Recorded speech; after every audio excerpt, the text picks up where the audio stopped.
एक तो प्रचंड ने बनते ही कहा कि मैं चाइना की यात्रा करूंगा। हमने कहा प्रचंड ऐसे नहीं करते यार, हम तेरे दोस्त। उन्होंने कहा ना ना, आपने पहली यात्रा चाइना करें। तो प्रचंड की बेटी अपने को दिल्ली कॉलेज में पढ़ती थी, तो हमने उसको बुलाया, इधर तेरा एडमिशन रद्द है, हॉस्टल से कपड़े बाहर बार धक्को देन बाहर काट।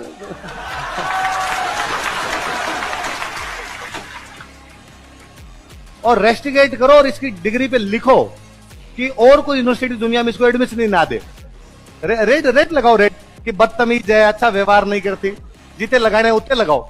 वो रोई तो उसने कहा मैम ऐसे तो मेरा करियर बर्बाद हो जाएगा, तो डैडी को फोन करो, चाइना नहीं जाना।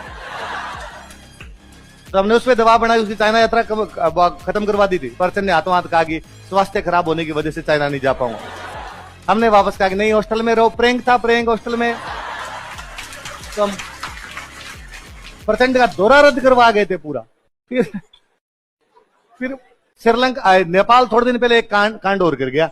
नेपाल ने कहा कि मधेसी जितने भी रहते हैं ये नेपाल में कोई संवैधानिक पद पे नहीं आ सकते।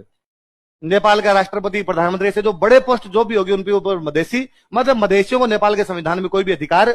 मधेसी बापड़े इंडियन है सारे। मधेसियों ने अपनी तरफ देखा कि यार ये क्या कर दिया। तो हमने कहा चिंता मत करो, तुम तो एक काम करो, अपने ट्रक भर के आते हैं सब्जियों के, अपने ट्रक भर के आते हैं दवाइयों के। जैसे नेपाल की सीमा में घुसे, तुम इसमें आग लगा दो, 10-15 ट्रक चला दो, ड्राइवर का ध्यान रखना, भगा देना, फिर चला। मधेसियों ने ट्रक गया, ट्रक वाले भी तो मधेसी है, इधर वाले वो है, उनको जाकर नीचे उतर ट्रक में लगा दी आग। तो 4-5 ट्रकों में आग लगवाई हमने। फिर हमने नेपाल को कहा कि नेपाल में गृह युद्ध होने के कारण सब्जियां व दवाइयां नहीं बेची जा सकती। तो हमने नेपाल की सब्जियां और दवाइयां रोक दी। तो नेपाल ने कहा यार बिना सब्जियों के खाएं क्या, बिना दवाइयों हॉस्पिटल में लोग मर जाएंगे हमारे। तो हमने कहा भाई तुम्हारे सिविल वॉर चल रहा है, जब तक तुम्हारा सिविल वॉर समाप्त नहीं होता, बाउंड्री के ऊपर एकदम लोग ट्रक चला रहे हैं, तब तक हम कुछ भी भेजेंगे नहीं। नेपाल का करवाया तुमने, ऐसे थोड़ी करते हैं यार।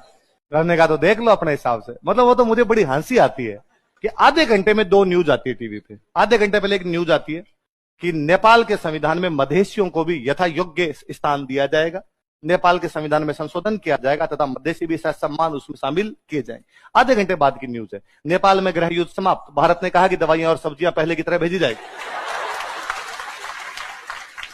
आधे घंटे में कैसे भेज गए तुम लोग? तो अपने ढंग से कांड करने वाले लोग हैं।